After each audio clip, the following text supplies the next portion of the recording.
Okay.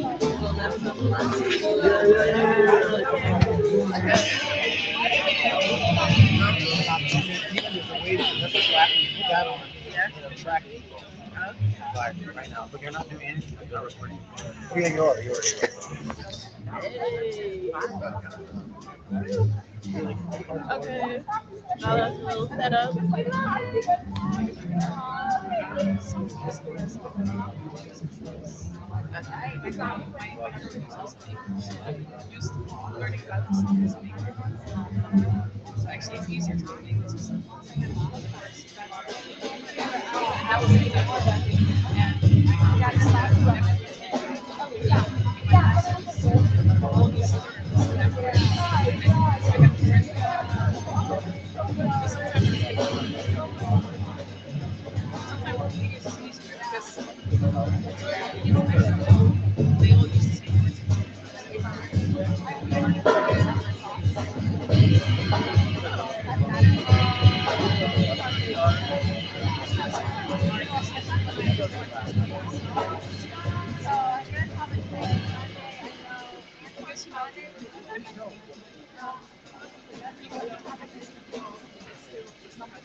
That makes so much sense.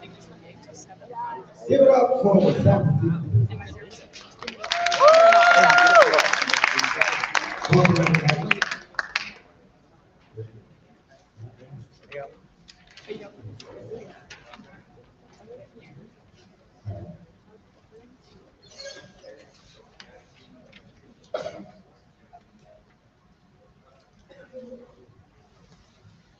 Good morning, everybody. Good morning.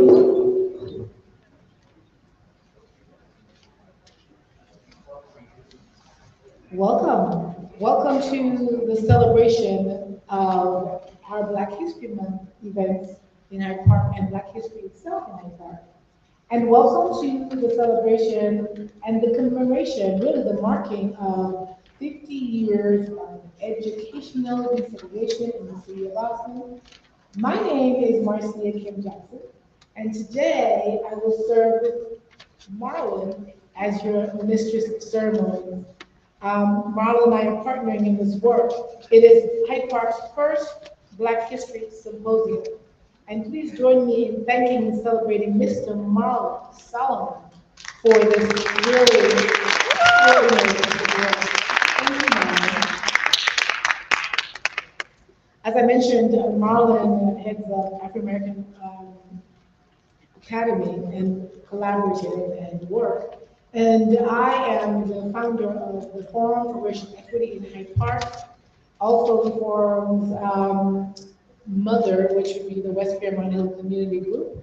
And I'm also a community leader, but by day, that's my volunteer work by day, I serve in many capacities and corporations, working as a consultant around diversity, equity, and inclusion. And I will say my most meaningful piece of work is this work in community to help us all understand the journey that we're still on to be free. And as we know, as I've said, as you heard said, that none of us are free until we're all free. So we're working in connection with that. So what I'd like to know, what I'd like to have you know is that today is an opportunity for you to learn, to share, to reflect, and to resolve. And I want to, along with acknowledging Marlon for his work, and we'll hear from him in a minute about how this work connects to the broader work that he's doing and the broader conversation about Black history. I wanted to share with you just a reflection I had this morning as I was preparing. I'm recalling Dr. King's speech that he delivered at a school in Philadelphia in 1967, and he was talking about the blueprint for life. And some of the words of that speech are these. He said, we must keep moving, we must keep going. If we can't fly, run. If you can't run, walk. If you can't walk, crawl. But by all means, let's keep moving. And then he shared three pieces of a blueprint for life. The first is having a deep belief in our own dignity and worth. In other words, always believe that you have worth and that your life has ultimate significance. The second tenet of the Blueprint for Life was determination to achieve excellence in whatever you do in life. He says, when you discover what you will be in your life, set out to do it as the Almighty God has given you the capacity to do so. Don't just set out to do a good job. Set out to do such a good job that the living, the dead, and the unborn couldn't do it any better. In other words, be the best of whatever you're doing. And the third tenet is commitment to the eternal principles of beauty, love, and justice, which is really, I believe, the genesis of his work on the beloved community that we'll talk about here again today. But what I want to illuminate from that speech is that he says, you must be involved in the struggle for freedom and justice. Because really, our work is about not losing ourselves, but to really understand that we are at the center, the apex of what it means to achieve justice. That our work really is how we move forward and really achieve justice. So today we'll honor all those principles, but especially align with that of the struggle for freedom and justice, especially in education, which was precipitated by the court decision in 1974 to integrate Boston schools. Many in this room today, you'll hear, will tell you of their stories of that moment that had a long-lasting impact on our communities and indeed our world. That racial uprising changed us and brought Boston some national attention for good and for evil in many ways. I say sometimes we really need to understand what's happening in the places that we don't think about. So the idea that Boston was in the forefront was great because then it precipitated a bunch of other things, a bunch of other firsts that Boston can now own. But anyway, today you'll hear the ripple effects of that decision, personal stories and ongoing struggles from that decision. Today is a day of learning, sharing, reflecting, and resolving. So as you listen today to not just our keynote speaker, who I can't wait to hear, but also listen to the content of the various workshops and the music, really be thinking about the ways in which you will resolve to continue the struggle for freedom and justice. Dr. King encouraged us to. And in this way, we are really doing the work of freeing our communities, ourselves, and the world. So thank you so much for being here. Let me pitch it now to Mr. Marlon Sullivan to share with you the interconnectivity of all the work he's done this month and why this is so important today. Mr. Sullivan. Thank you, Mr. Welcome. We're finally here. Those of you, I think a few of us that have been following me over the month, though I like you to follow me only during this month. But I want to thank all of you for being part of Boston Red Line 86. Boston Red Line 86 is a educational platform. It's a form of community immersion into history around the city of Boston and how we are all affected by the infrastructural changes that have happened throughout the years. So we had about 9 events, and this is the 9th event, one more event next week, so I'm just so glad that we got here.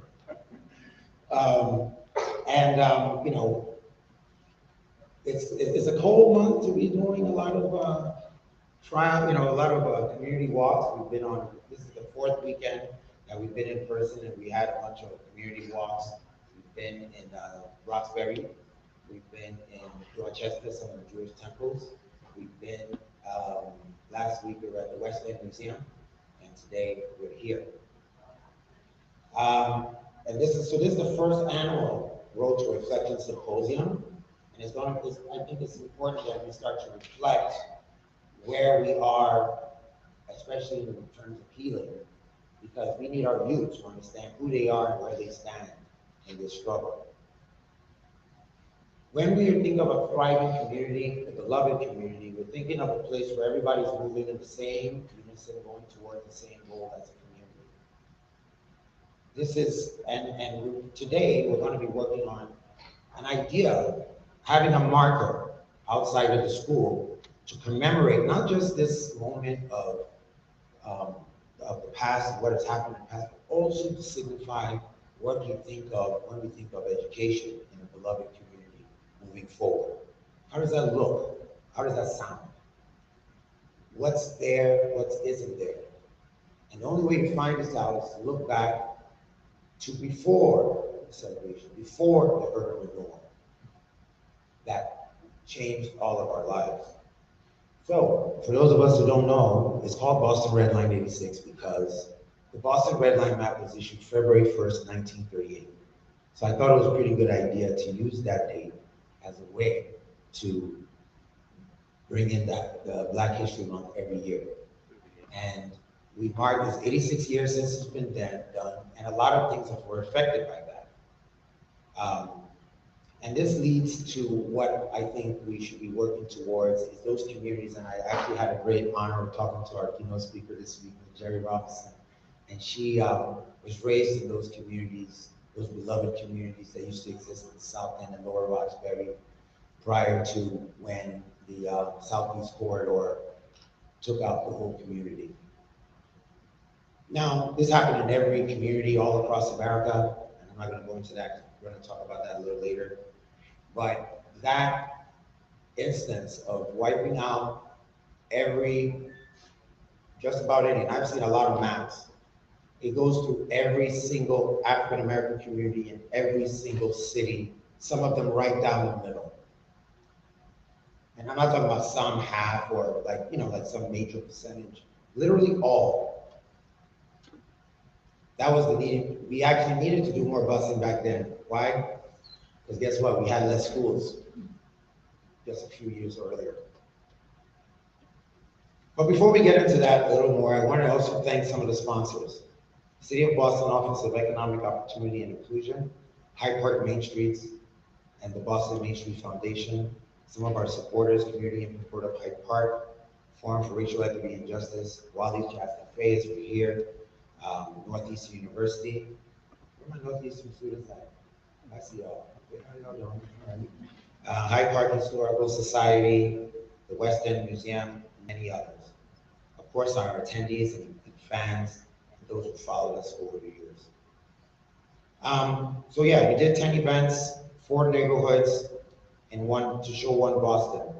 And this educational system is meant to aid us in understanding our history of Boston. That's what this Boston Red Line is for. The African-American communities that were destroyed during segregation, and how the infrastructure has been used to shape our lives, and what do we do to achieve equitable urban design, and how this gives us a chance to build a beloved community. All right. So who here this morning likes clam chowder? Yeah, I've learned to drop all the I's, especially being in Hyde Park. Now, for those, so now, why do we have clams here in Boston? Right? Yeah, because we have an ocean filled with them, right?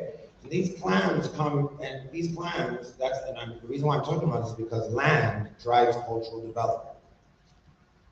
And the resources on that land, and the effort for us to go into this land and figure out where, how to use the clams, how to get them out of the ocean, how to drive the boat, how to clean the boat, right? How to clean the clams, how to get them to market, how to cook the actual recipe. All these things are developed because we have clams.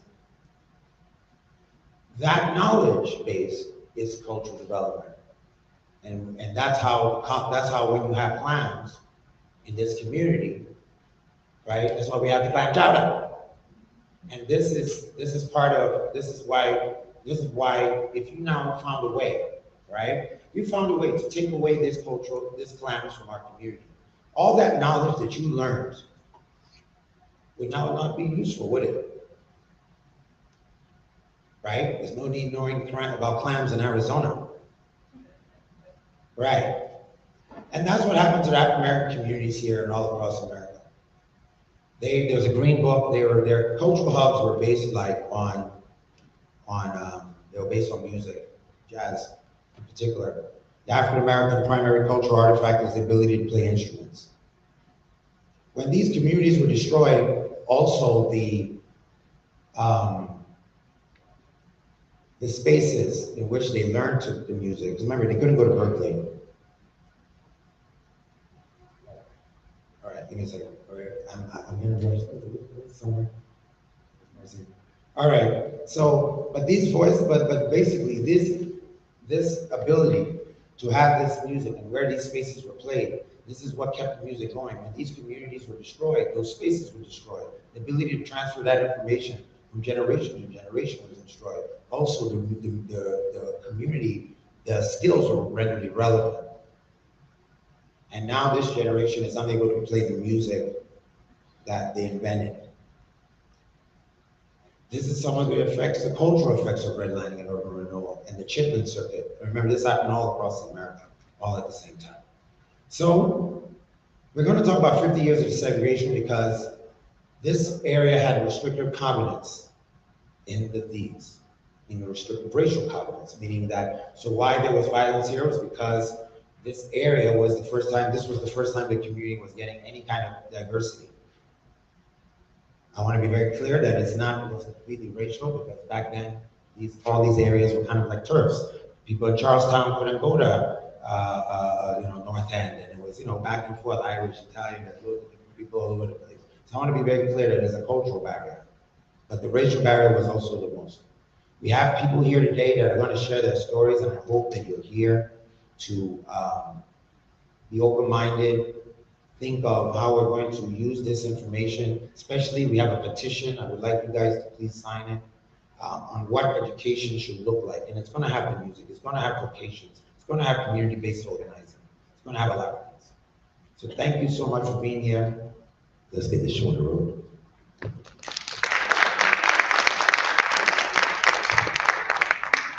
I love listening to Marlon because he's got such a wealth of knowledge.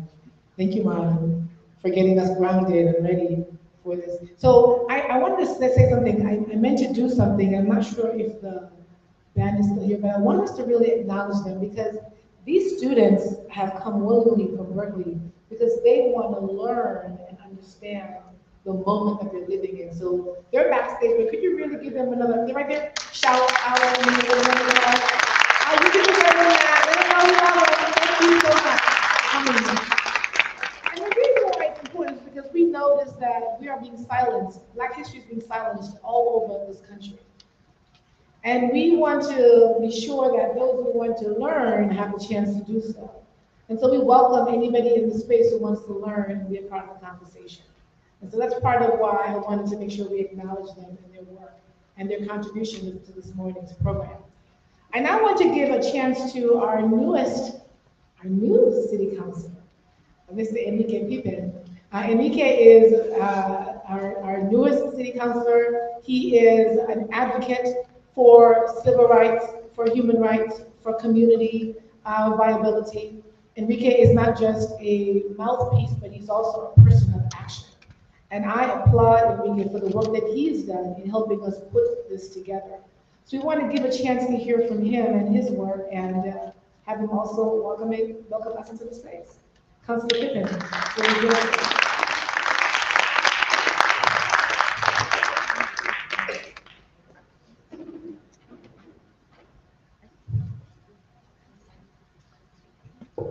How's it going, everyone? Just checking my watch to see if it's still morning. So good morning. My name is Enrique Pippen, and I have the honor of being the city councilor for Hyde Park. And when I say honor, it's because this community has already taught me what you guys stand for.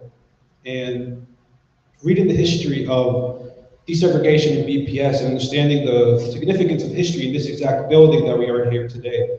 I'm glad that Marlin chose this high school. And I'm glad that they gave them the space to do this, because this wasn't the same place 50 years ago. And when I was asked to speak on this topic, and I'll be brief, it made me dig deep into my own history. Something I didn't realize is that my mom went to South Boston High School in the early 80s. I didn't know that until a few years ago. And she tells me that it was a little bit after this happened, obviously, the desegregation in busing, but the sentiment was still there. And as a curly hair Latina from the Dominican Republic, there was a lot of retaliation from folks, to the point where she only completed her sophomore year at South Boston High School before being sent back to the Dominican Republic to finish her high school career.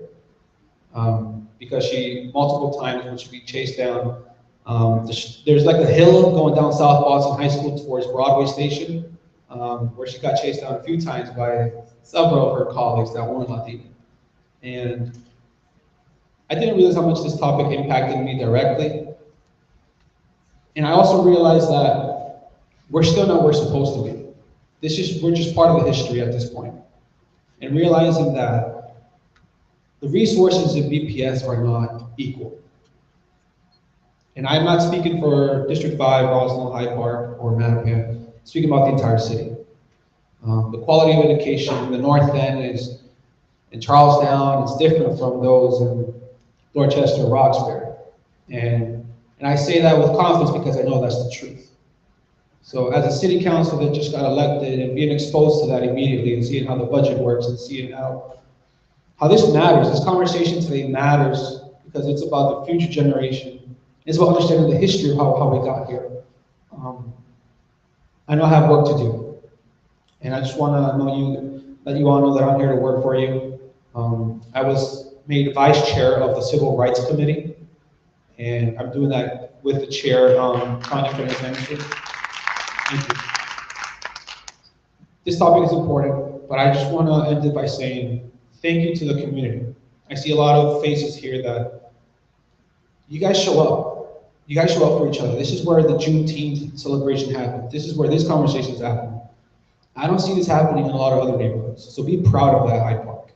And Marlon, good job organizing this event.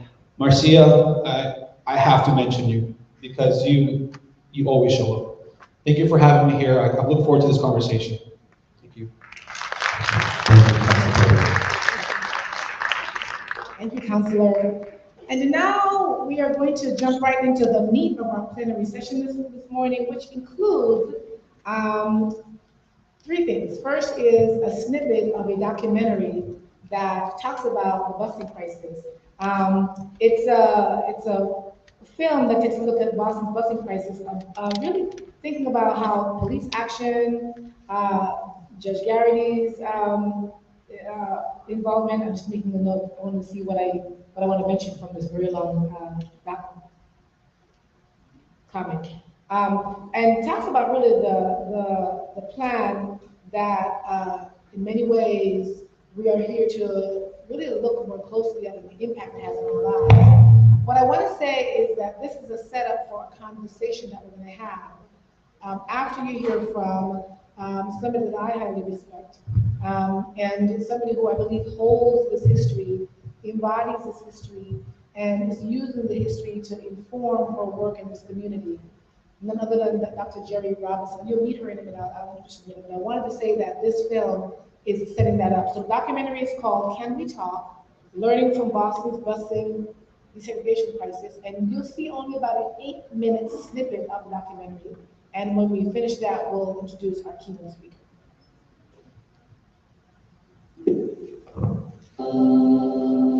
When I was young, it was all about race because I didn't know anything around education. As I've gotten older, I realized it wasn't about quality education. It's about access, it's about fairness, it's about availability.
when I was young, it was all about race because I didn't know anything around education. As I've gotten older, I realized it was around quality education. It's around access, it's around fairness, it's about availability.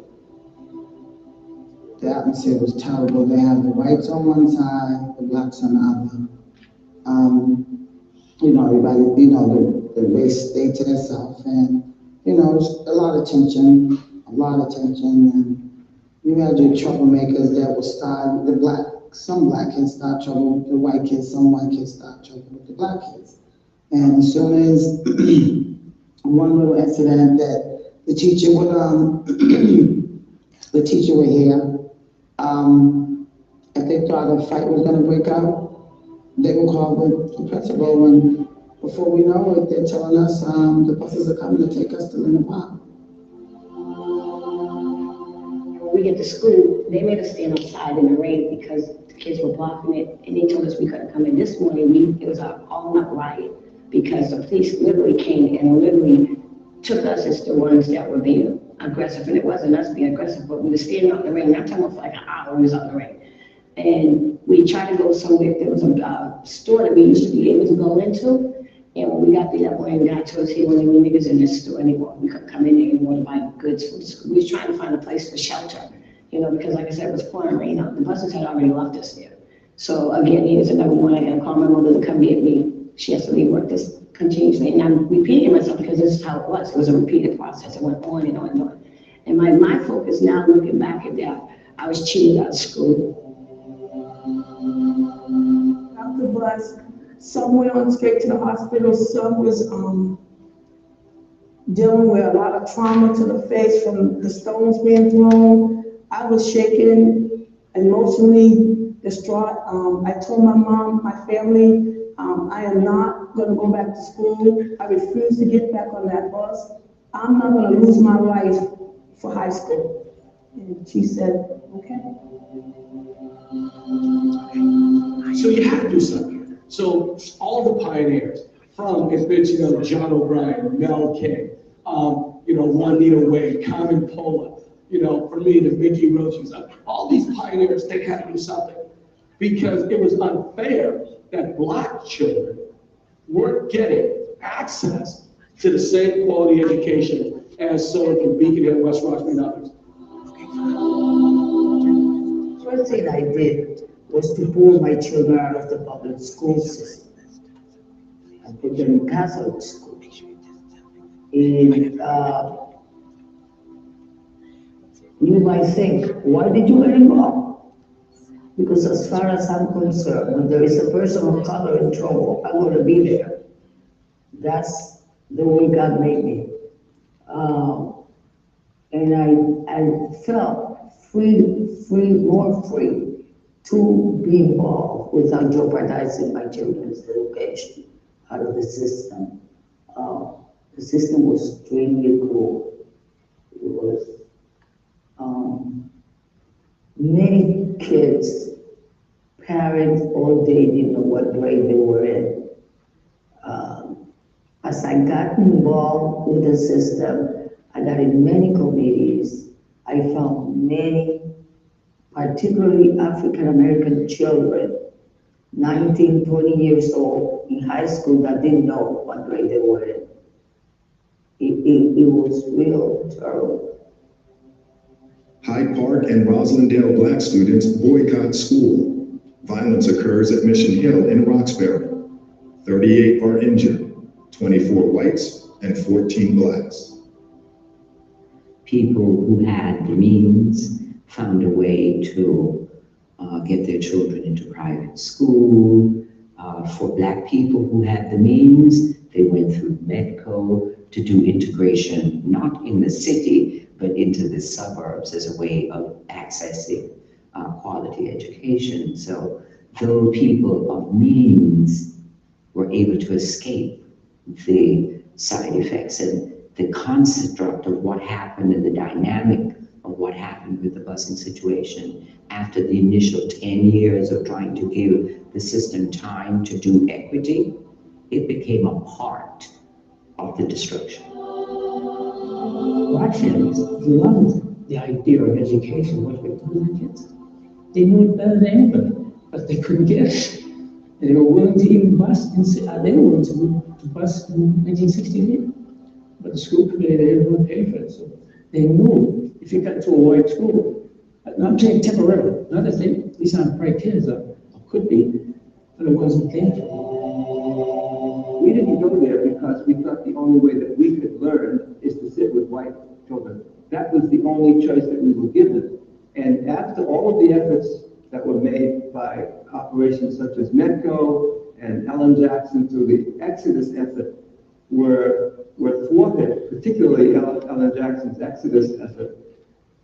After those were thwarted, the NAACP decided that it was going to take some action and take this to a higher level, i.e. taking it to the court process.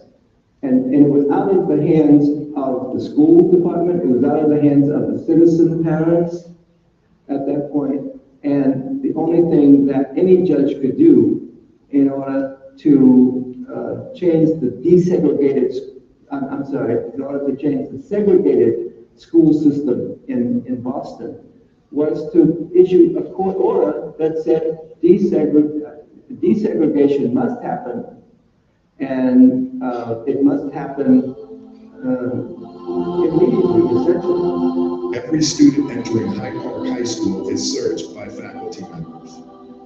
I never understood why we had to leave where we was and why it just wasn't brought to us. Why was education brought to us? Why wasn't good books in our school? Why did the teachers have to sneak and teach us different, subjects? Or, why was I being abused most verbally by teachers or police officers or people that have authority figures who are supposed to be protecting me were against me? And as a child, you look for protection from the authority figure as opposed to being fearful of them. And that's what happened. And like I said, it makes you angry to know that you can't go to school. We didn't have the opportunity to go to school that were in our neighborhood, that we felt comfortable in. And going to this school that we were forced to go to, to get better educated, and we were giving the same type of education that we had in Lunenburg. I mean, what was the point? All we got, like I said, was an act. We got angry because we had to see these people yell, scream, throw up signs, and we had to fight just to go to school with them. You can't force people to do things. And I just, I don't think it's like racist in a sense. I think that they were just protecting their culture, their community, their school. That was theirs. All these years it was theirs. That's where everybody went, and that's the thing, the teachers were like, yeah, I'm just going to call back to school, This is the way they talk. This is the way it was there. So I didn't think in terms of, oh yeah, they're against us because we're here, but that's just the way it is. 3 white youths are arrested near Hyde Park High School with Molotov cocktails in their car. The 3 are charged in federal court by the Justice Department with conspiring to injure Black students.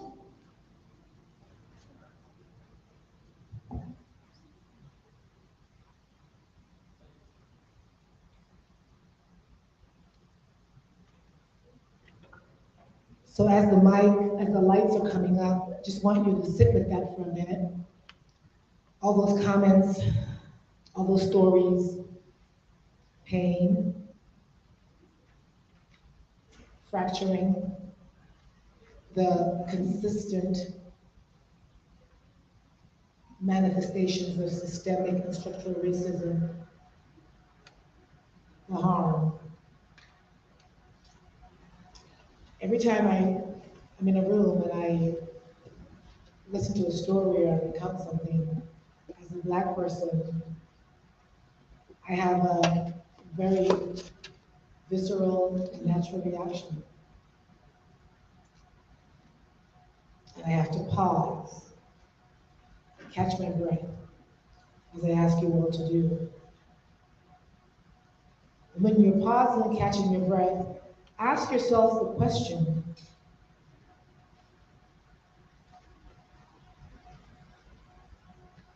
what does it mean for me? What does this mean for me? I know for me, as a person of color, it means that I still have lots of work to do for those around me that I encounter who don't understand this manifestation of structural racism, who don't see that, who don't agree with it, and who don't see the ways in which things that are happening now are perpetuating it still. That's my call, it's my work. Each of us have a place, a call, something to do in response to these stories. So as I introduce our keynote speaker, who will spend just a few minutes, she will share her story, but she is a giant in the work of educational integration, education of Black people in Boston. She's going to talk with you about her story, but also her work in advocating for freedom in the spaces of educational access and the ways in which we may not always think of. She is a pioneer in so many ways. And I do want to give you a bit about her background by reading her bio, just a little bit of it. Dr. Jerry Robinson brings about 40 years of experience in teaching and consulting in the fields of early childhood and museum education. She's the developer of the place-based exhibit, one of the earliest prototypes for early learning family spaces in children's and the museum. She's also the founder of the Boston Cultural Collaborative for Early Learning and the co-founder of both Families First parenting programs, which I was a beneficiary of. I use them for my children when they were growing up, and the Countdown to Kindergarten. And for many years, she's provided training and consultation to schools, early childhood programs, museums, and other organizations. Ms. Robinson, Dr. Robinson, is a proud graduate of Girls Lab School. She has a bachelor's, a master's degree, and an honorary doctorate degree from Wheelock College. And she currently serves on many boards dealing with family, community, multicultural, and early childhood education issues. She's actually, for me, the go-to person with any question around education in Boston because she has that wealth of information. She's won many awards for that reason. The Wheelock Centennial Award, the Boston Parents Paper Family Advocate Award, Women Who Care Award, and the Lucy Wheelock Award.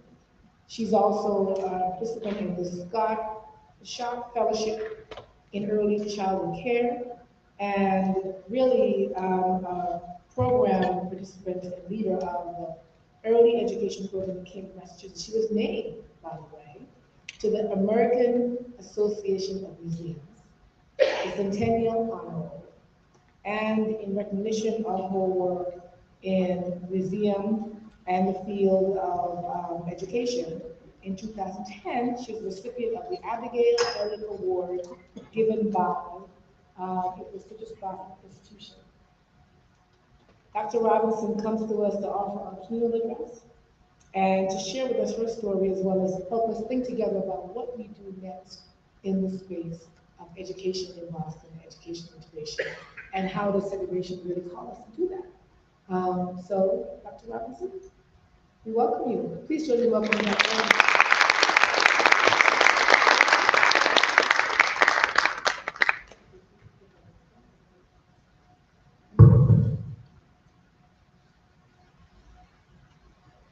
One second while we just get the mic set up here.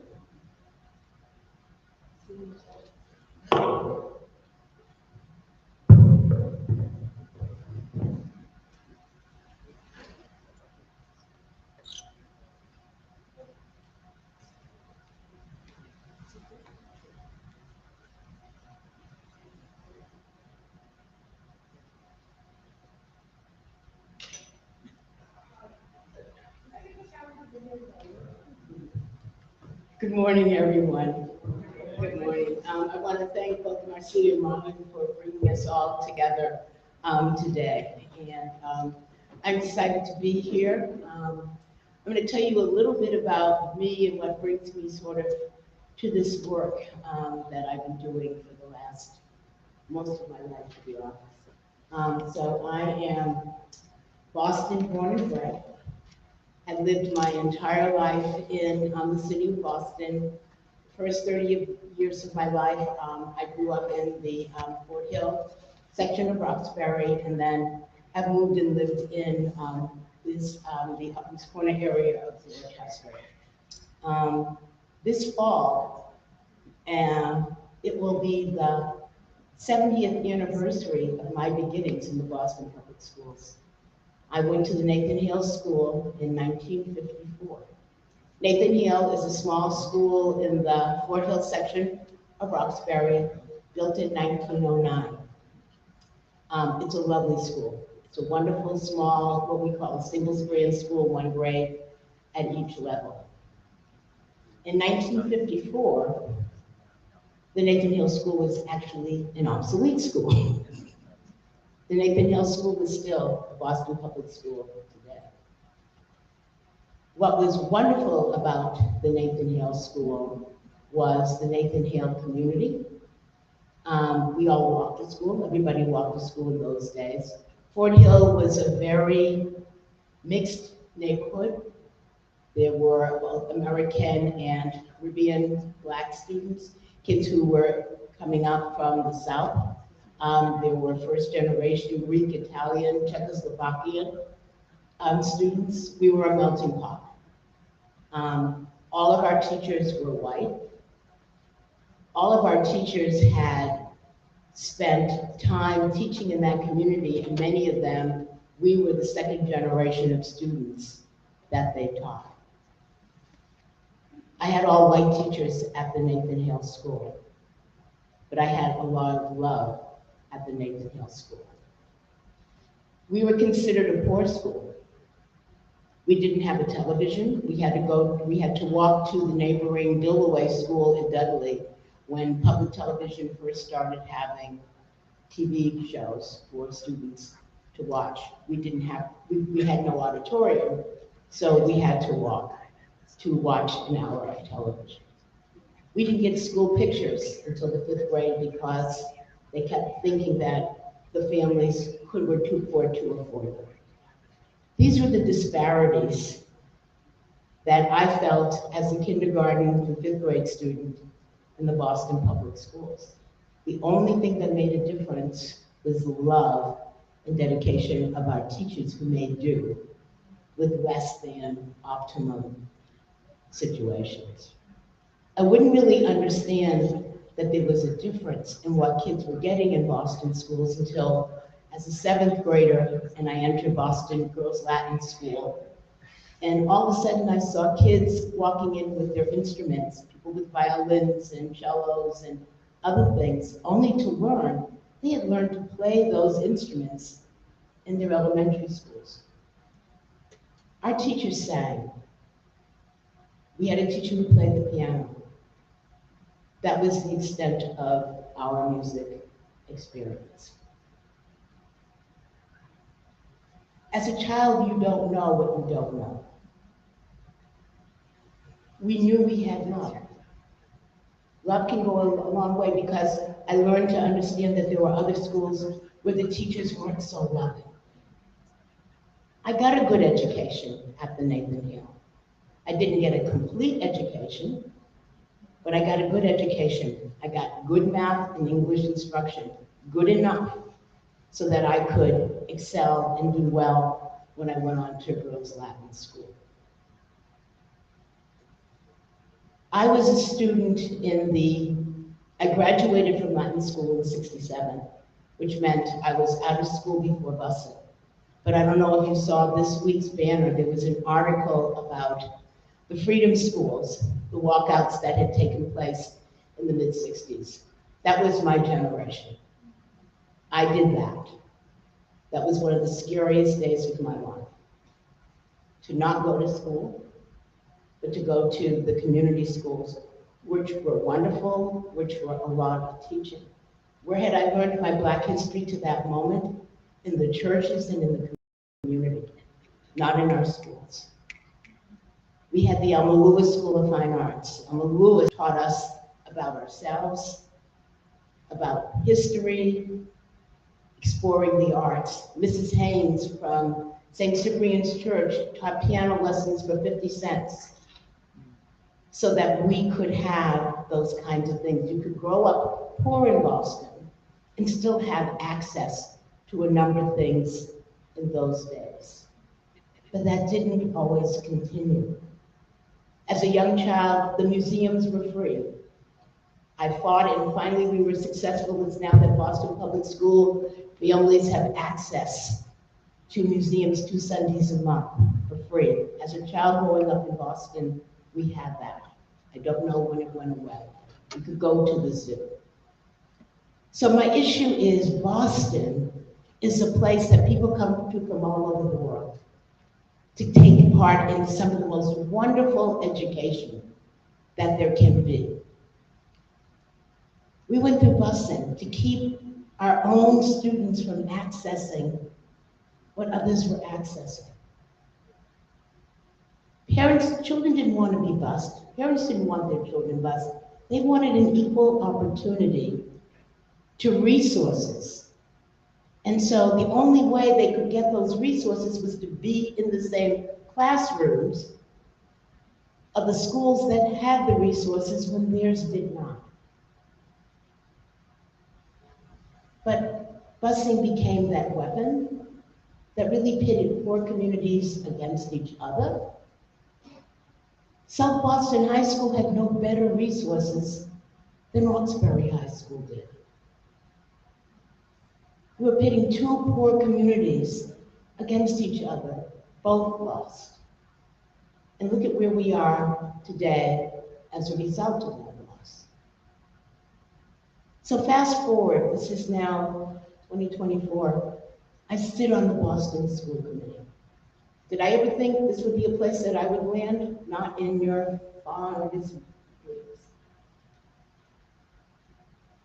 I landed on the school committee because when Marty Walsh was running for mayor, he came to the Children's Museum to talk about early childhood programming. And my then boss invited me to the meeting because I was the museum's vice president of early learning. And in the conversation with Marty, as he talked about his dream for Boston, we shared a number of the things that have been going on and really what the community's dream was for early childhood. And he said to me at that time, I'm coming looking for you when I become mayor. And I thought to myself, best of luck. You are one of 6 or 8 at that time. And then he became mayor.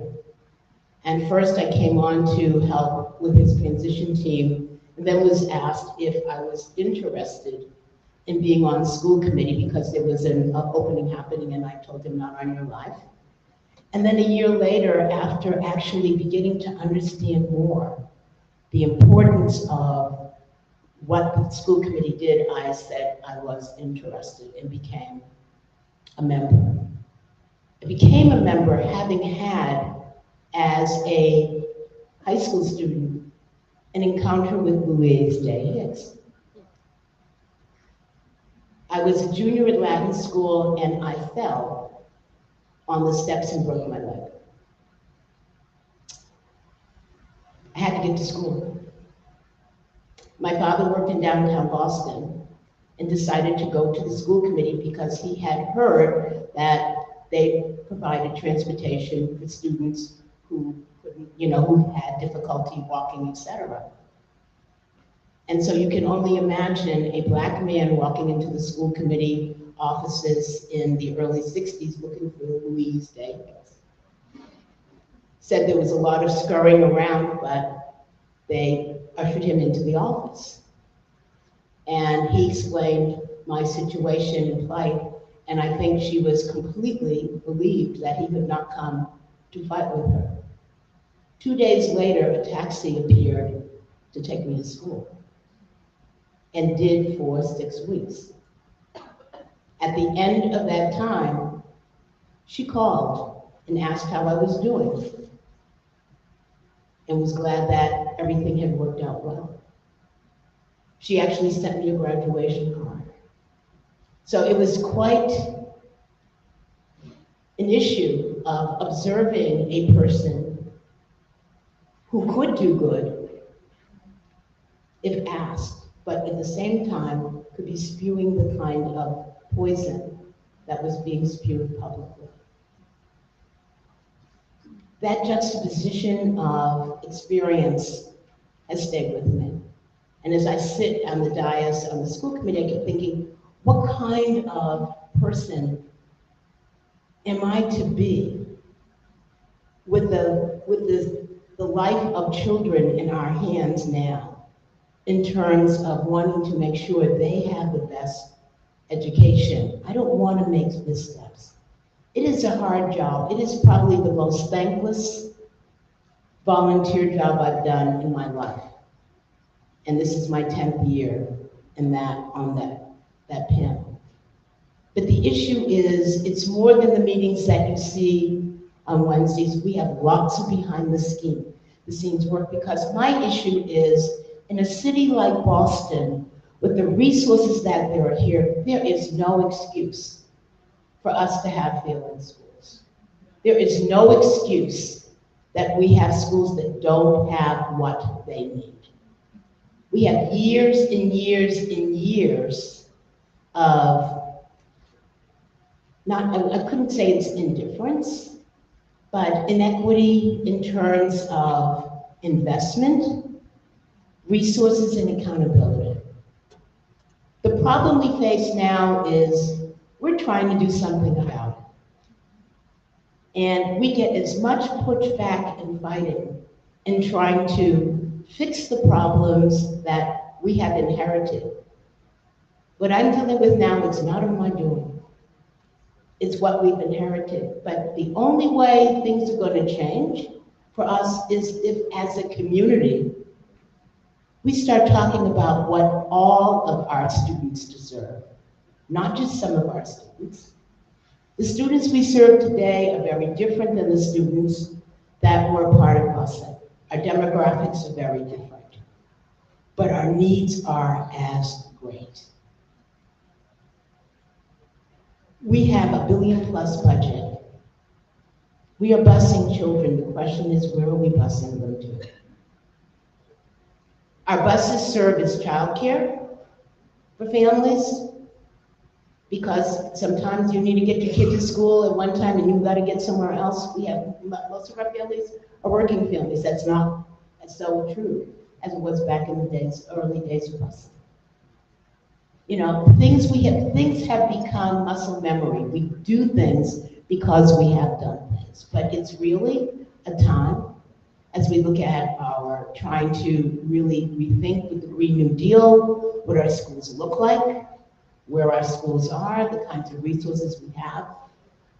It's the adults that have to do the changing. We have to remember that the only reason we have a school district is to serve children. But sometimes the conversation about children is the last thing that comes up. It's about what adults want. We have brilliant young people in our schools. Brilliant, but the only ones that we ever hear about are the ones that get in trouble that the Globe decides to highlight. We need to trust the brilliance of our young people. We need to provide for them the environments that are going to allow them to soar in a city with more resources concentrated than anywhere else in the world. It is too much for our students to be on the outside looking in as thousands of young people come from all over this world to take seats in all of the wonderful educational resources we have. We need to make sure all of our students are able to do that. And the only way that will be possible is if each and every person in this room gets with 4 or 5 other people on the outside and then some, to say it is time that we made Boston the rich resource for all of our children, and to make sure that all of our children get what they need. So today, as we look at the anniversary of what it got us to busing, we've got to start thinking about what's going to take the next 20 years to get us to another place where we can be thankful and celebrating with our students. A Boston that reflects them, that celebrates them, and honors them with the quality of education they deserve. Thank you.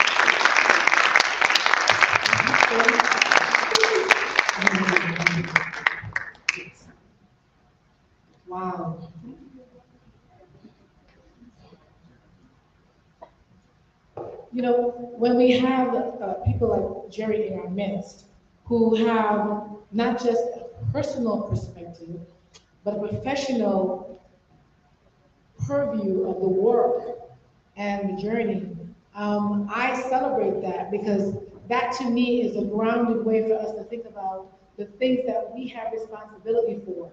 If you saw the house, the movie Origins, in the end, Isabel Wilkerson sort of a diatribe was about real estate. She said that the house that we have, many of us have real estate, we have a house, we didn't build it, but we inherited it. We inherited all the cracks and all the faults that it has, and it's ours because we paid for it.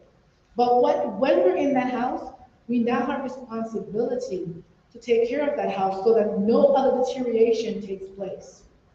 Because when that does happen, it'll be on our watch. So now we're responsible for the space that we have. And so now we understand desegregation, we understand school integration, we understand our responsibility as leaders, as adults, to trust the brilliance of our young people, to really get together with others and resolve that we're going to serve every single young person in the city of Austin because they're our goal, they're our future. Then that is our response to the house that we inherited, that we didn't build, but we now have responsibility for making sure those cracks are corrected because we are in the space and we are witnessing it now, and we know the history. So as we continue our morning of learning, we're going to spend just about 10 minutes with our panelists because we have other stories that we want to have you hear. And so Jerry's going to stay with us. Thank you again, Jerry.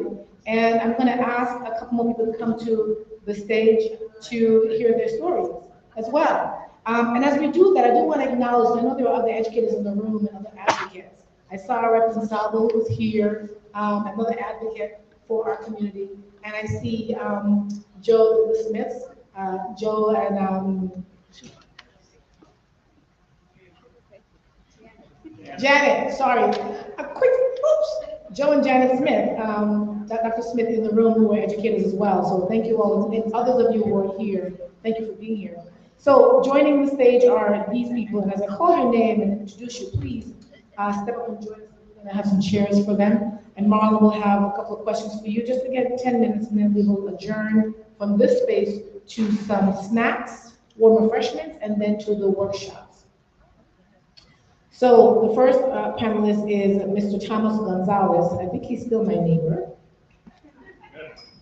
He is the student who was at Hyde Park High School in the first years of segregation and busing. And now he works as the Director of Community and Advocacy at the Amplify Latinx organization. He's the co-owner of Seed Cannabis Dispensary. And he really was a part of the Walsh and Menino administrations working for community development. And so thank you so much, Thomas, for joining us. Joining him next is Mr. Lou Finfer, another advocate. I just want to say something about Lou is that when we think about those who are advocates for desegregation and for racial freedom, we really need to shift our lens because they don't all look like Marl and I or Jerry. They're people who are allies, who are advocates, who look like other people, and we make assumptions about other people because of their race. But I want to say that Lou is one of the people who stands up with us as allies in this work. Lou is a community organizer.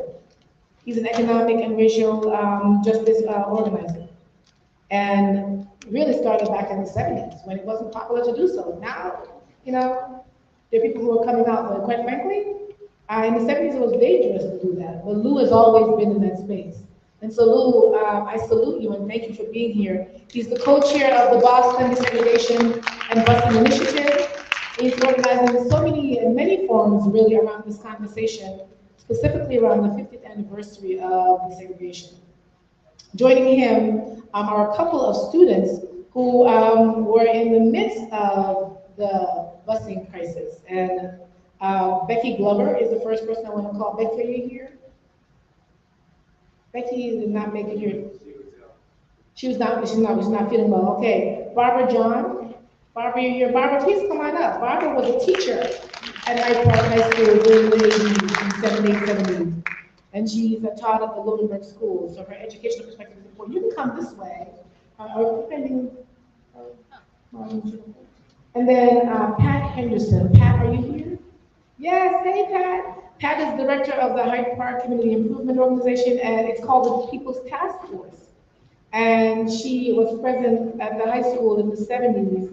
Really, she was one of the people trying to keep the peace at the time when it wasn't peaceful. She's a lifelong Hyde Park resident who's an advocate. Thank you, Pat. Glad to have you. And so your moderator is Mr. Marlon Solomon, who is again the founder of the Afro-American Cultural Initiative, a nonprofit educational platform. A civil engineer by training, Marlon also specializes in cultural diversity, equity, and inclusion. And he has just about 3 questions for our panelists, and we'll adjourn. So Marlon, should I give you a seat, or you want to stand and do it from here? I got you. Okay. Check, check, check. All right, so I'll hand this over. You guys have to be very creative. So, thank you. Mercy. So please let's give it up for Pat. It's been a wealth of knowledge, and we're so grateful to have all of you here. So, you know, crafting this program, it was very important to me to ensure that our youth know exactly what, because a lot of our youth will walk around and they're just acting like the education just falls down from, they don't even appreciate it. So it's important to have you, kind of like talk about this. So 50 years later, just want each one of you to give a little short answer. Please give your take on busing and desegregation of BPS, now looking back 50 years later.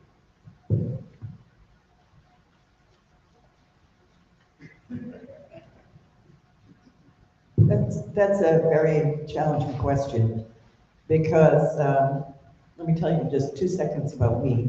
I'm a lifelong Hyde Parker. I actually was a co-founder of what was the People's Task Force, which sounds very early 70s because it was. And we were just a group of community folks that got together around 1972, 73, primarily to see what we could do for youth in the community. And then immediately when phase 1 of school desegregation happened, that became our priority. And we worked with,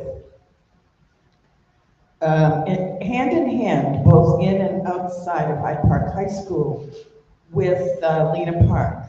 Some of you may associate with Lena Park.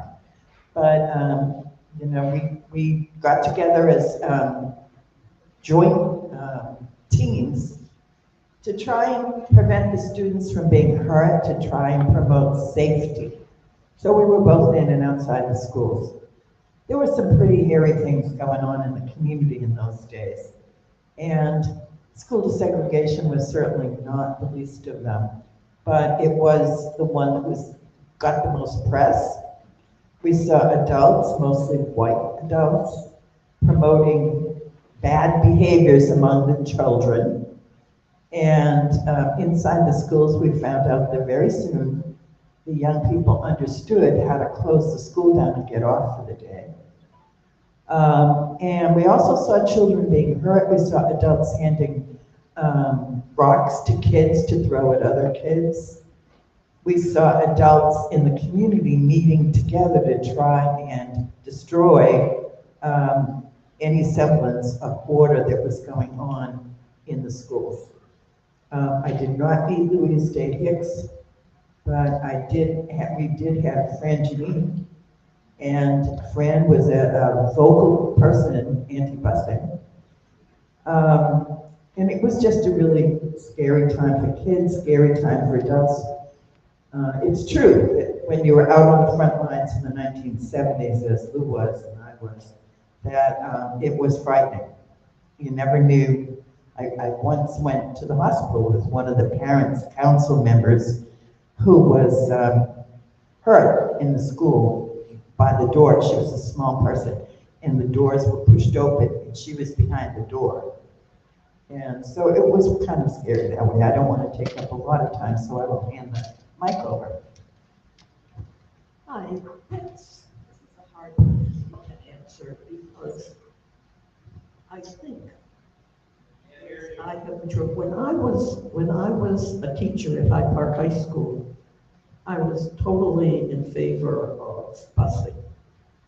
But then I think, as time progressed, and I saw the hate, and there was so much hate, but you know, when the kids would be in class, I was an English teacher at the time, and when the kids would be in class, they would be interacting quite normally, as any class would. Except once I had had a movie. We shouldn't turn off the lights when the school was integrating, I think. So we turned off the lights in the classroom, and what happened is something happened. I didn't see it. And one kid got into a fight with another kid. And this is what would happen. One kid, it was very easy to start a riot because one kid would get into a fight with another, and suddenly there was a huge pile of kids. You didn't know, you couldn't separate them because they were all in a pile, and you didn't even know who was at the bottom of the pile. And they were fighting, and then that spread from my classroom to the whole school as these things did happen. And of course, I'm not sure that that one was pre-planned, because I think once the people in the community encouraged these kind of incidents, they did maybe encourage it 1-2 times, and the reporters would be outside, knowing that there was going to be something happening, and the parents would be outside knowing that there was something happening. Those were white parents. And then suddenly something would happen, and you could hear, as a teacher, I knew what was happening because I could hear a roar from the building going all through the building. And then the tactical police would come in and separate the kids, and then the black kids the buses would come for the black kids, and the white kids would just walk home. But as a teacher, I never felt fearful. And that seems kind of strange, but the whole time I was there, the kids never picked on the teachers. And even though I was white, the black kids didn't pick on me, and the black teachers, the white kids didn't pick on them. And one of the things I was amazed by in the whole time, and I think it was at Hyde Park High School 3 years during these riots, not one kid was really very seriously hurt. Which was also amazing because in this day of school shootings, this happens all the time. So in terms of busing, I think there was a better strategy to make things happen better. And I don't think public officials in Boston did a very good job at all of introducing two communities to one another.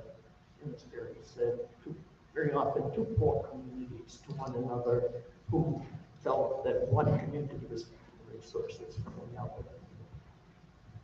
other. My perspective is a little different, and I'll talk about what I think the impact is today. I live in a neighborhood, and I have families that live on either side of me. On one side is a family that's second generation Medco. Their kids don't go to public school. On the other side is a family whose students first started out in parochial Hill School, then went to charter school. One son finished at Latin school, the other kids went to charter school. Nobody goes to public school. Nobody goes to school with each other. We don't have a sense of community for our kids because everybody is getting up and going in a different direction. One thing that I wonder, I have no proof of, is did gangs become more prevalent once there was no sense of community in communities? Because they don't go to school with each other, the parents don't know each other, etc. This is the division. Traffic and lack of any kind of neighborhood continuity, for me, is one of the results I see that busing brings.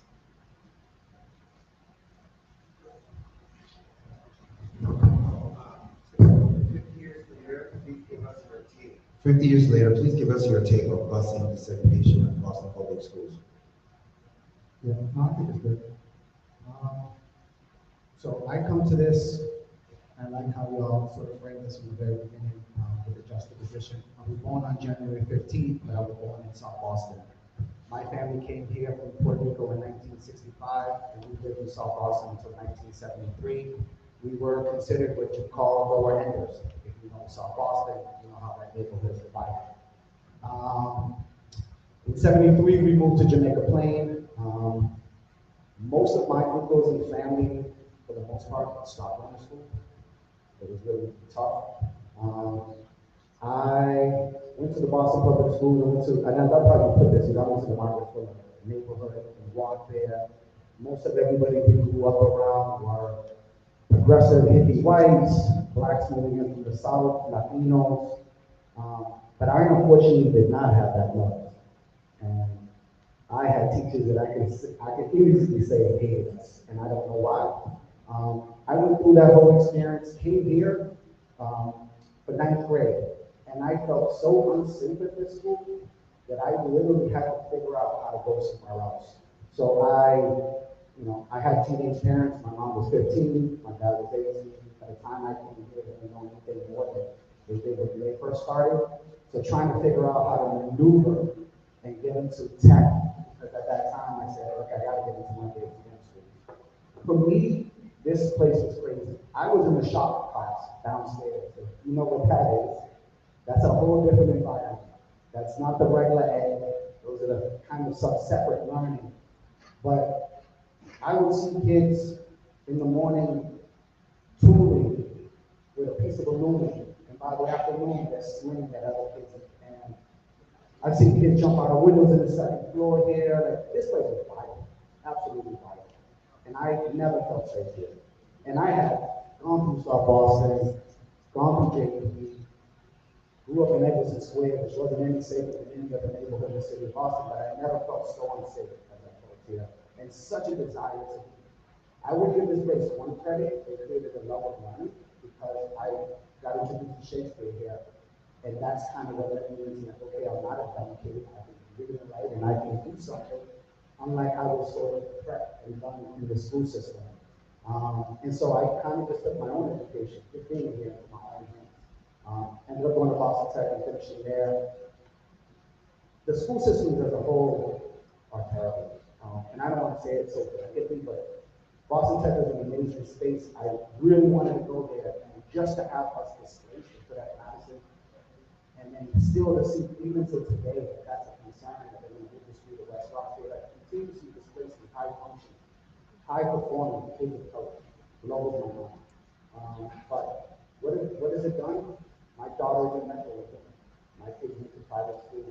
I could not send my kids back to Boston public schools. Just for what I went through, and then just realizing, like, yeah, I might have been prepared, but I didn't feel like what I was seeing from behind with the family. I'm one of 64 first cousins, first one born here in the United States. I've seen many of my cousins go through the Boston public schools and still not anywhere. I couldn't really do that one, being the oldest, but it's a real tough experience being born here in the 70s, going through Boston, going through the gangs and the 80s and all the things that we went through, to only arrive in something. Right? I'm really too much of it. There is nicer communities than they were, the ones violent, but what we are supposed to be doing here for kids, and we're supposed to be preparing kids for, we haven't accomplished. Every school here, every high school has a different graduating requirement. That makes no sense. The fact that the highest requirement, which is Latin school or Latin academy, isn't prevalent in every school, it blows my mind. So what did we fix? What did we improve? No disrespect to my young students. But yeah, 50 years. I work with you on the committee for the Boston Desegregation. I have been saying, and we had a meeting the other day, if we want to bring a bus and turn it into a museum, so they truly represent that experience. Taking the bus here at High Park High, I literally took the bus back. It's going to be my excited anyway. Because that yellow bus might have got you there, but I got to take the school back. I wish I had something more positive to say about this place, but I don't. So I'm gonna hand it over to you. Thanks, Tomas, and thanks to Marcia and Marla for organizing today, and the other people on the organizations who work with you. And I want to thank for what you shared, Tomas, Jerry, Barbara, and Pat. A lot of poignant statements were made, and other people who are here sitting here have their stories too. The desegregation busing initiative has been referred to, and Tomas is on the committee, and Bob Monahan and Betsy Klein are here for our committee. We're organizing forums, other forums that are going to take place this year, throughout the year, and we'll get the emails of people who came today, and we'll notify you of those forums. And we're going to try to work at the questions that we're looking at today. What happened? Lessons learned, and what next for the Boston Public Schools? That's our mission, and that's is all of our mission here. I want to lift up what happened between 1960 and 1974 before the court ruling. It's so long ago, there's a sense that this started with Judge Garrity. It did not start with Judge Garrity. There was incredible heroic work done in the 1960s led by the Black community. There was people ran for office, but it was a citywide school committee, 5 people, and Boston was only 10% Black, only one person on the slate of reform candidates was elected. Mel King ran, but he lost at that time. But there were 14 demands brought by 400 parents to the Boston School Committee in '63. 13 of them were about equalizing education, equity, and resources, and so forth. We already talked about. And Louise Day Hicks, that chairman, who was nice once, not so nice the other times, she just dismissed them. There was a sit-in overnight at the school committee. There were Freedom Schools that Jerry mentioned. The 60th anniversary is Monday of the 1964 Freedom School, and there was one in '63 where 10,000 students walked out of their schools and attended Freedom Schools in churches and community centers. There was Operation Exodus, which carpooled 900 students to Black students to more better resourced white schools. It was led by Ellen Jackson. Ellen heard the day before they were going to send the kids here that one of the schools was going to take, the seats used to be like screwed to the floor, the desks. She heard they were going to take the desk, the empty desk, out of this classroom. So when the Black kids get there, they would say, "Oh, there's no seats." And she went in and just put a stop to that. But that's some of the kinds of things that happened. And Ruth Batson was this incredible heroine, a public housing mother in Orchard Park, who started this because of what she saw happen to her own kids. And she was the one who led that effort in 1963 with the school committee. And she was focused on the school committee, but on the side, she started Network. She was trying to find any which way the kids could get opportunity. So there were sit-ins, there were independent schools started, and there was a passage of the Racial Imbalance Law in 1965, which led eventually to the court system. So I want to lift up that history because there's a lot of important things we've done before we got to '74. And the things we heard today, the rocks, the epithets, the fights, the riots, the police, all that we heard that was going on here today. I just want to also lift up the flyer that we made for today that says Boston Red Line 86. It was passed out to people. There's a link to the Can We Talk documentary that you saw. So there's a link to that so you can see the whole thing. It's an incredibly poignant and moving thing done by the Boston Desegregation Project that Donna Bivens and Union of Minority Neighborhoods led about 10 years ago. But I want to hold up what we heard from Tanita Davenport in the film and Becky Glover. They both said we were cheated out of our education. We were cheated out of our education. That's not a way to go to school. And Tanita also said, I suffered major trauma at 14 years old. And the people that we asked to come today who were veterans of this, students of this, they couldn't feel they could come and speak about it. It's with them. But Those are the stories of the past, and as Jerry and Marlon, Sia said, we have to write new stories. That's our job, to write new stories and more hopeful and more opportunity. And that's, I think, why we're here and why we're inspired by what people went through to go out and try to together write those new stories. So thank you. Thank you so much. So we have actually a special guest, one of the, I would say, most, that's where one of the great city councils at large. We have Education Councilor at Large, Amelia Mejia. Good afternoon, everyone. So I just want to say thank you to the panelists for bringing so much of yourself into this conversation, because only when we are able to speak our truth is when the real healing journey begins, right? And so, having grown up here in the city of Boston, I grew up here during the height of the busing era. I came here in 1975, and I was told to go back to where I came from.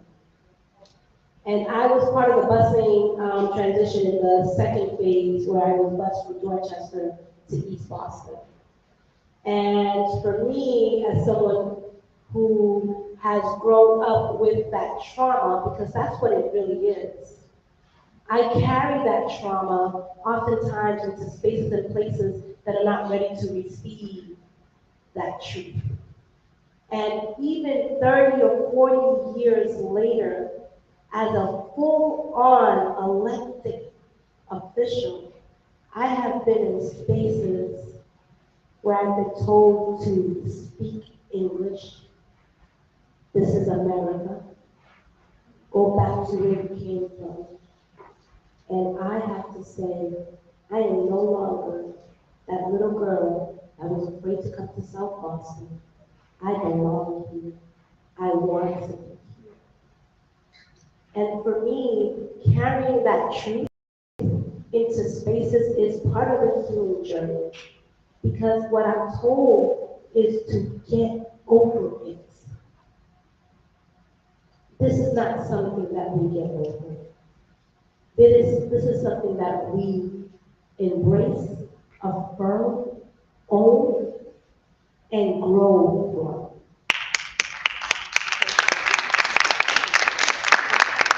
And when we're talking about education malpractice, when white flight happened, they took every single dollar out of the Boston public schools and left us with nothing. And then expected our educators to work miracles with mayonnaise. Okay? And so I stand here in front of you today as the first person in my family to graduate high school. I am a proud Boston Public School graduate, and I'm also a Boston Public School parent.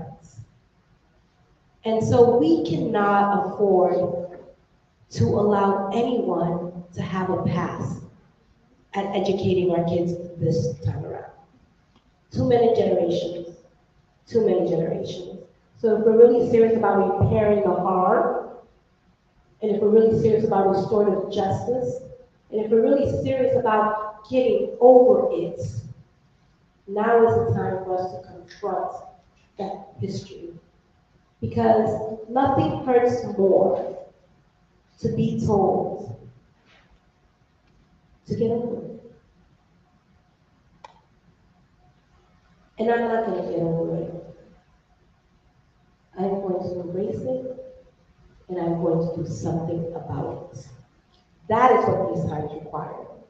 That is what these times require. And speaking truth to power, like I'm on the city council right now. If Ms. Hicks was my colleague, she and I would be at it right now, because we would. And so we had a very different council back then. And so this is why I'm so incredibly inspired, because the city is evolving. The face of the legislation, the legislators, like politics are evolving. The people who are working in our Boston Public Schools is evolving.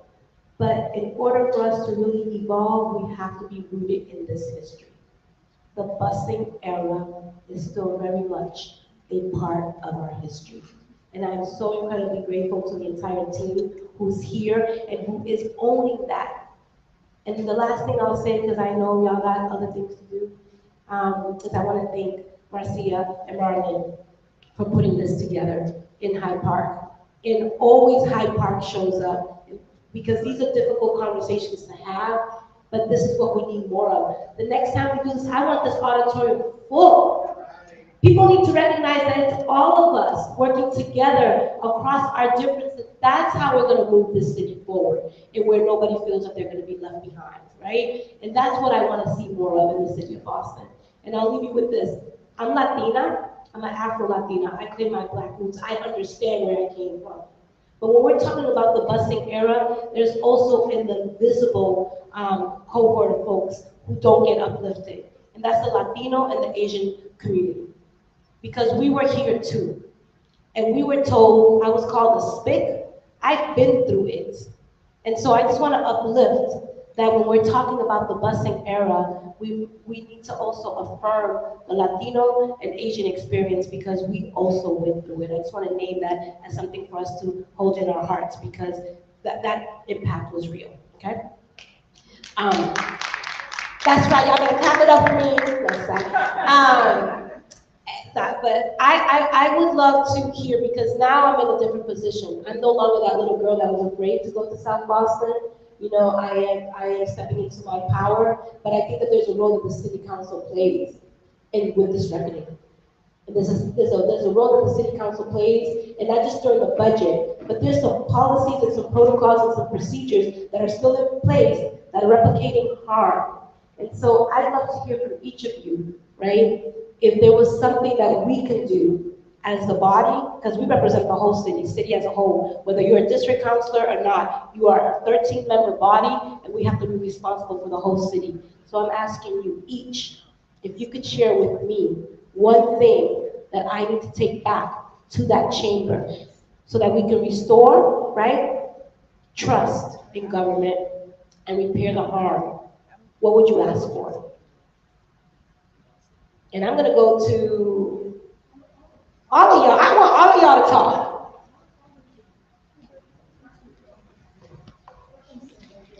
Hello? Yeah. I said that no one's gonna speak up. I'm definitely gonna go back to one of my original points about the different educational requirements for each high school and how there's a huge disparity between one school versus another.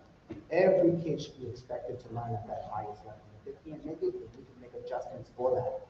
But at least give them the opportunity so that they can be on par with the exam schools. Like, we got taught well the exam schools, but it shouldn't be that Brighton or Madison has a whole different set of expectations for them.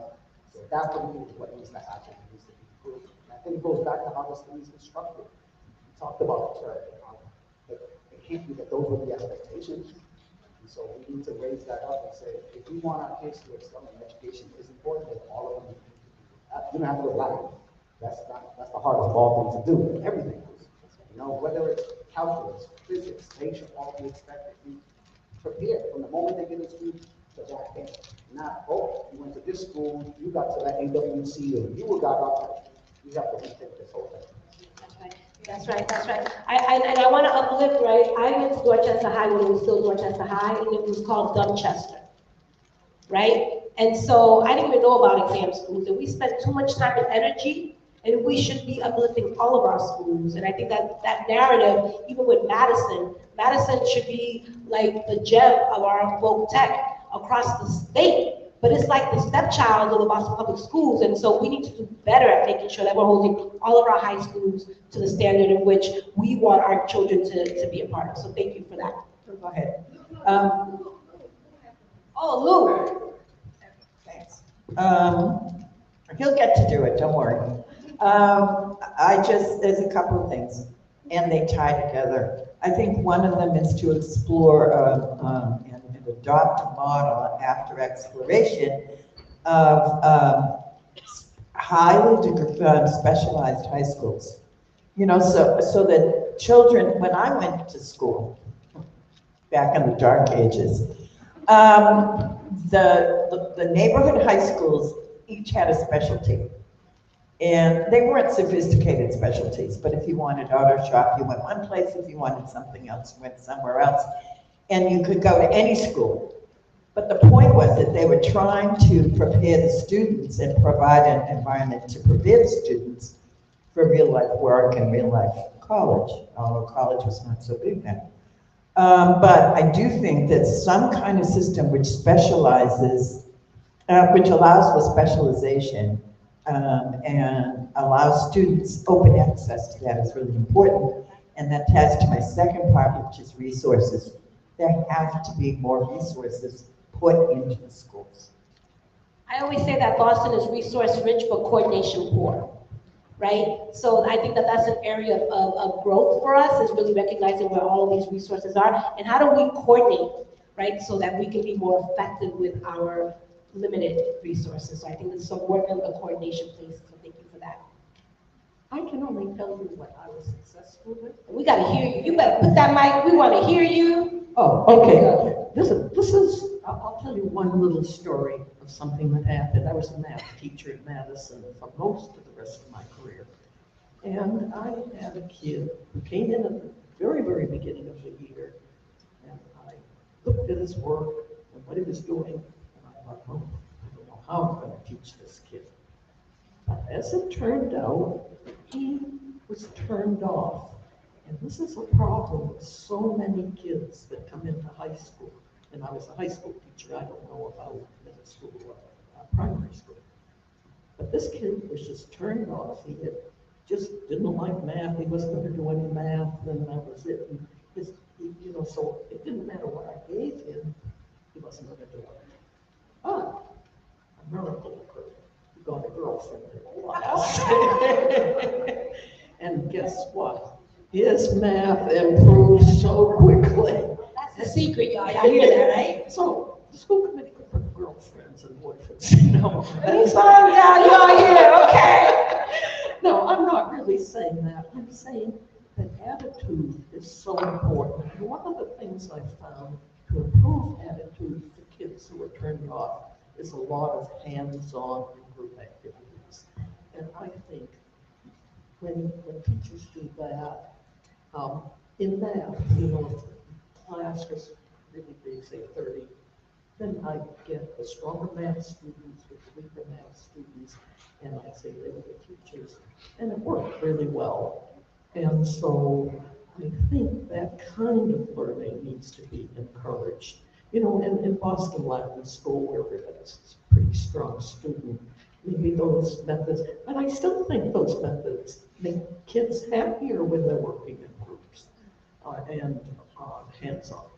And it sounds like we need to get bureaucracy out of our Boston public schools, right? So that the teachers can actually do their jobs, right? Because they're the ones who really know what needs to happen. But we spend so much of our time and energy being in our ivory tower dictating what curriculum needs to look like, when in fact our educators are the ones on the front lines, and you guys should be doing that, and maybe getting a girlfriend or a boyfriend or whatever you want while you're at it. Jerry. Yeah. So, that's one thing, and I know we've talked about this before, is personally, I don't understand why the school committee and the city council are not working hand to hand. That our students, as I say, sleep in the housing in the neighborhoods that all of you oversee before they ever get out their door to a bus to get to us. And we've got to sew up all the positions to make sure that it is safe for every child to get to school on time, intact, with all of their needs met. So by the time they walk through the school door, they're ready to learn. Do you know how many weekends we worry about what's going to go on in the community? Because that's what we're going to be facing in our schools on Monday morning. How many teams have to be deployed across the city because somebody got shot, somebody got stabbed in one school but had siblings over there in one of the gangs, etc. And then we wonder why we don't have good reading and math scores. So we've got to figure out how to get all of our community together, our parents, our police, the churches, the community-based organizations, Everybody has to come together to say to our kids, you and your education matter, and we're gonna make sure it's safe for you to actually be able to go to school and focus on learning and not having to watch your back or worry about other things. So we have to create that safety net for real and hold everybody accountable. Too many people we keep making excuses for, and in the end, our kids repeat it. And we keep saying, student outcomes won't change until adult behaviors do. That's right. So it's all about the adults. We've got to change so our kids can take the place and do this. So it's in partnership is what I'm looking for. So, with the city council. you know, she's right here, like this is called accountability 101, right? Because this is why I ask these questions, because we can't keep giving people lip service, expecting to say that you want one thing, but then doing every single action that contradicts that, right? And so this is why I think it's so important. And Jerry and I have been talking about this for a while now, because all of these things are interconnected. But we spend most of our time doing this, because it's easier to just kick the can down the road instead of owning it. And I think that those are the sort of conversations that are really important to have. And going really quick, and I'm gonna go to Lou, I'm gonna let you go. Yeah, this is a little bonus round, because I just was supposed to say 5 remarks and then keep it moving. But I'm here acting like a moderator. You can tell me when it's time to go, Marcia. But You gave a politician a mic. no, I didn't give a politician a mic, but I wanted to say one more thing, and then Lou, you're gonna go. But I was one of those kids that was chronically absent. Right? And I was almost 20 by the time I graduated high school. That was because I was working, cleaning offices and working at a shoe store just to help my mom put food on the table. And that has not changed. Our kids are going through all of these things, and Jerry makes a really good point, is that we have to look at the whole family. We have to look at the entire city. We have to start functioning in ways that are really interconnected if we're really serious about supporting educational outcomes for our students. So I'm here for that. Jerry, you got my commitment. And you know we've been talking about doing that, and that's what we're all about. So you got me recorded. Y'all can call me out next month if I don't do it. Lou. Thanks for sharing your story, Counselor. You don't want to ask a community organizer what they think should be done, because you might be here a long time. But you have a lot more power as a state councilor than you used to have, because now you can cut and add to the budget, and before that you couldn't do that. So you have an opportunity if you can work together with other councilors, because Mayor Wu, I think she's doing a good job, but there's no way one mayor and administration can see all the needs of the city. The city councils see a lot of needs. So I think now but you need to have 7 people to work together to have a majority. That takes some work. And you have the possibility, Jerry put out the hand to you to do that together. I would just bring up Madison Park. I work in a coalition working on vocational schools. There's 7,000 kids on waiting lists for vocational school in the other cities across the state. They have long waiting lists. And Madison Park has 200 vacant seats. The council and the school committee should somehow sit down and say, how are we going to change that immediately? Because every kid who graduates from Madison is going to get a good paying job. And that's really about interrupting the cycle of poverty, right? This is really all interconnected yet again, right? Because if our young people are graduating and they're ready for career or college, right, then they're going to be able to stay here in the city of Boston, and then we can get ahead of gentrification, right?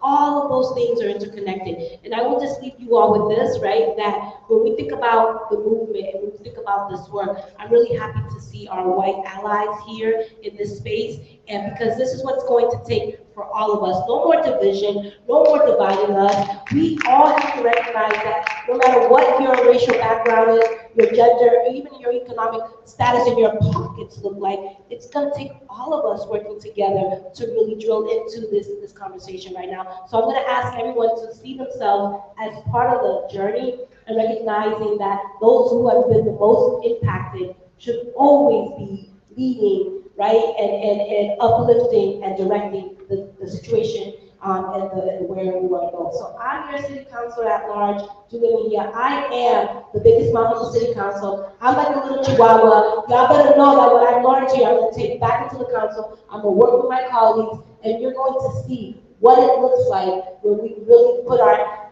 hearts, right, and lead with our hearts and understand that it's going to take all of us. And that's what I want to be accountable to.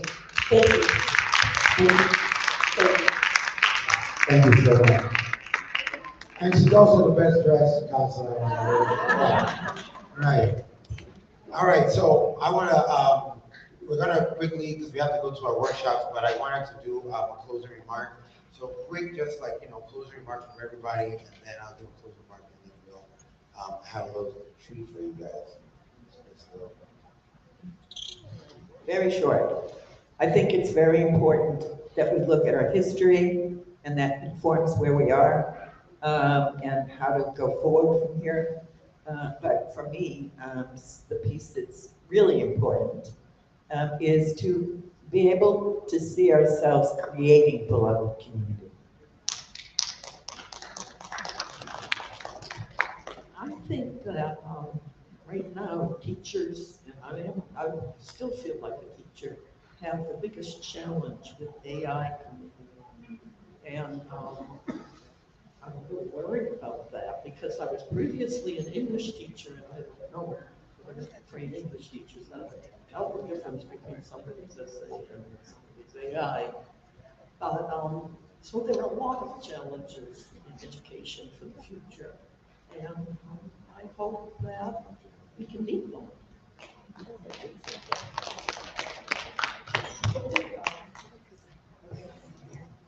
So for me, it's closing achievement gaps. That's the #1 issue that we have in our district in terms of the inequities that have been long-standing. So my issue is that we've all got to remember that we're all educators, whether we are parents, whether we are friends, whether we are students. We all have the responsibility of making sure our students, no matter if they're 2 years old, 12 or 22 years old, have what they need to be successful. They need your encouragement, they need your support, and they need the accountability holding. Hold the city council accountable, hold the SCIDI accountable, hold the school committee accountable, hold the individual schools accountable to make sure we're doing the best job that we can to educate all of our kids.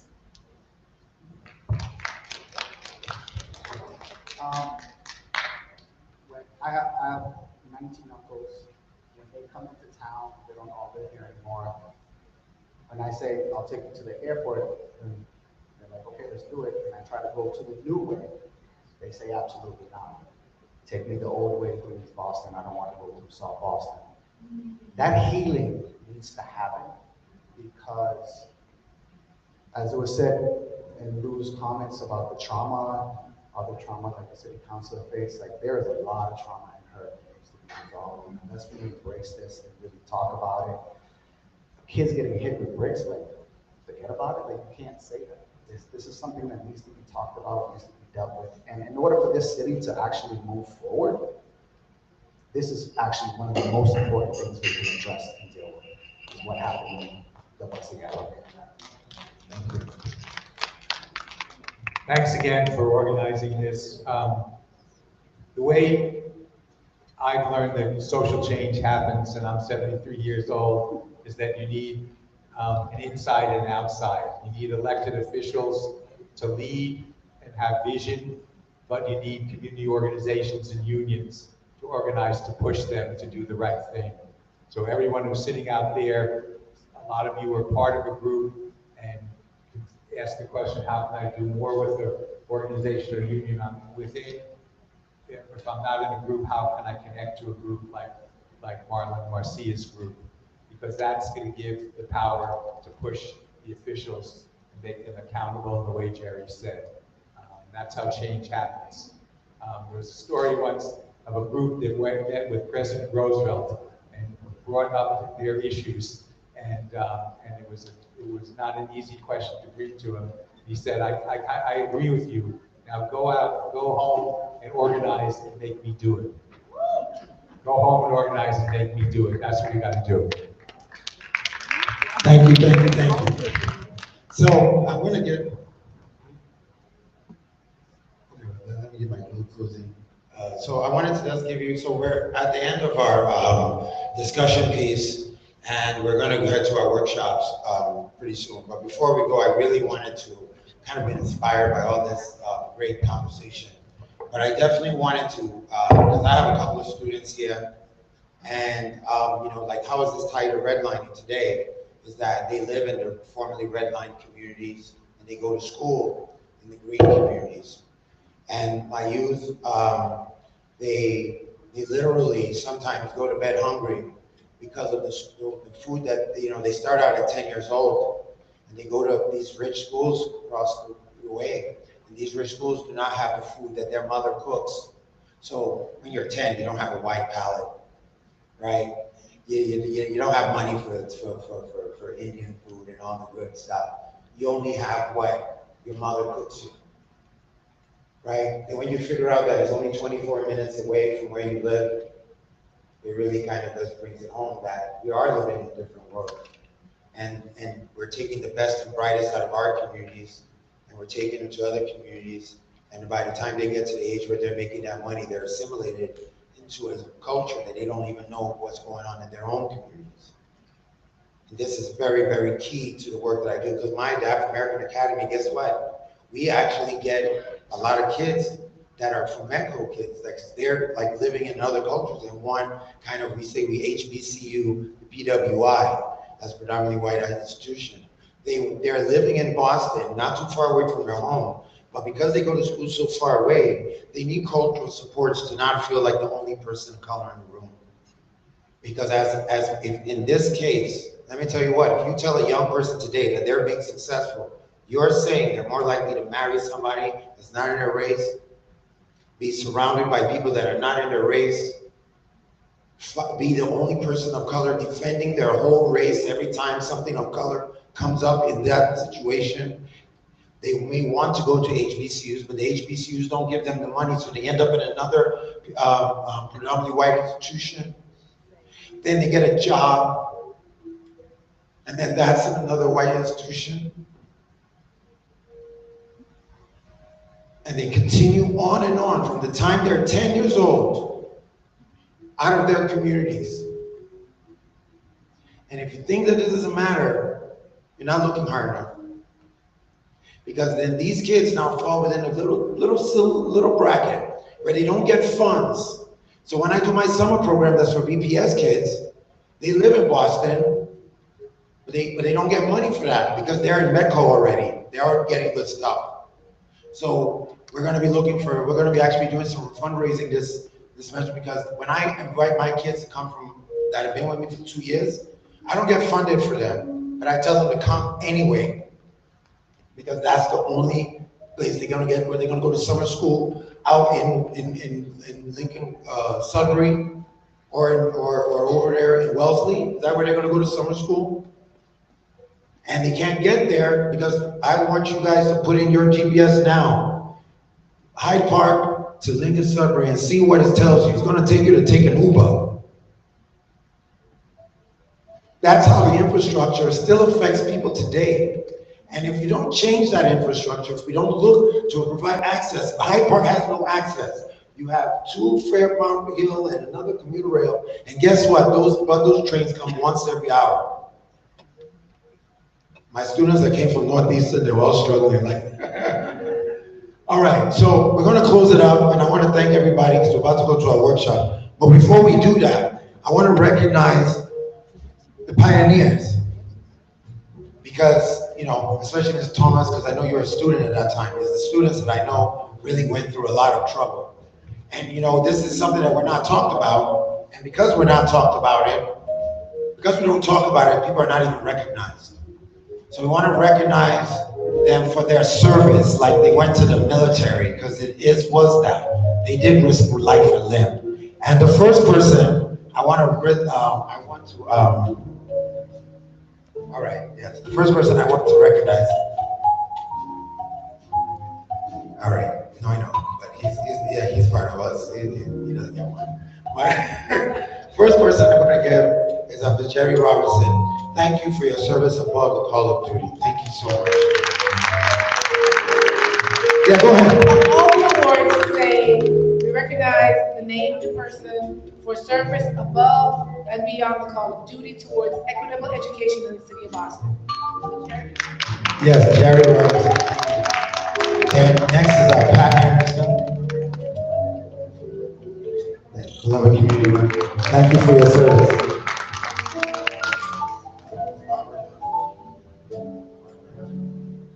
Barbara John. Thank you for your service. Mr. Tomas. Lou, we're gonna get, you got another one. But Lou's one of the best advocates I've ever met. And without him, I would have done this and even another tour of the George temples. So we'll be working together.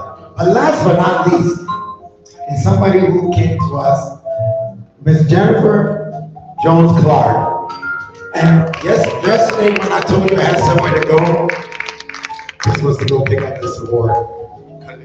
She was a teacher here at Hyde Park High, and she's been part of the planning committee.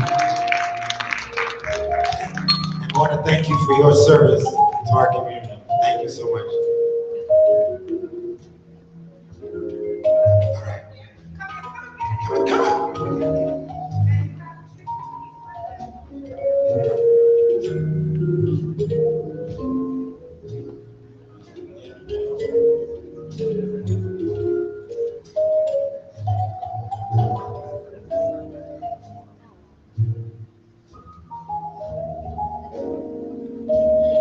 Thank you so much. And can we give it up for the band?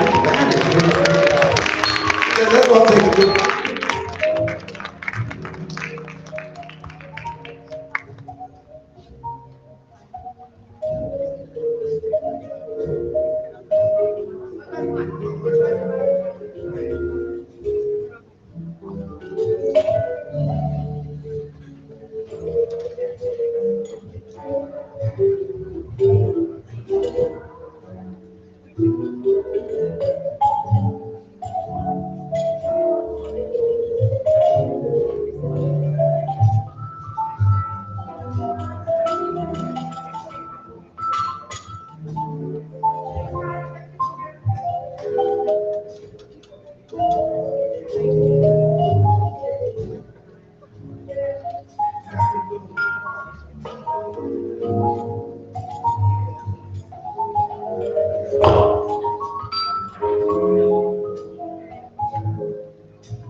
All right, so we're going to go to our workshops. We have a snack for you. We know you've been waiting. Behind there, you can help yourself in a few minutes and get a snack. And then you can go to your workshops. Really informative information. You want to do that work. If you're serious about being an educator or anybody that advocates for equity, you want to go to the workshops. They're only 50 minutes long. So please, we have food in the back, and also wanted to make sure that you check out Mariquin Arts. Mr. Walter Mariquin is back there, and he's got his booth of great stuff. Please make sure you pick up something. Also, we've got Miss Linda Jones Nadeem from Hands of Imani. She's back there as well. So please check them out and pick yourself something. Get something to eat. We got a lot of food. I'm not taking none home. So please make sure you get something to eat. So like we got workshops. The idea behind these workshops is we're going to be putting together a word salad and getting some keywords so that we can put it on the marker that we're going to put on the outside of this school. So we want to thank everybody for please participate in the workshops, and we'll see you guys very soon. And give it up for the Paul Dickens band, Samuel Dickens. Right. All right, take it away. Come on, give it. That's what I was waiting for.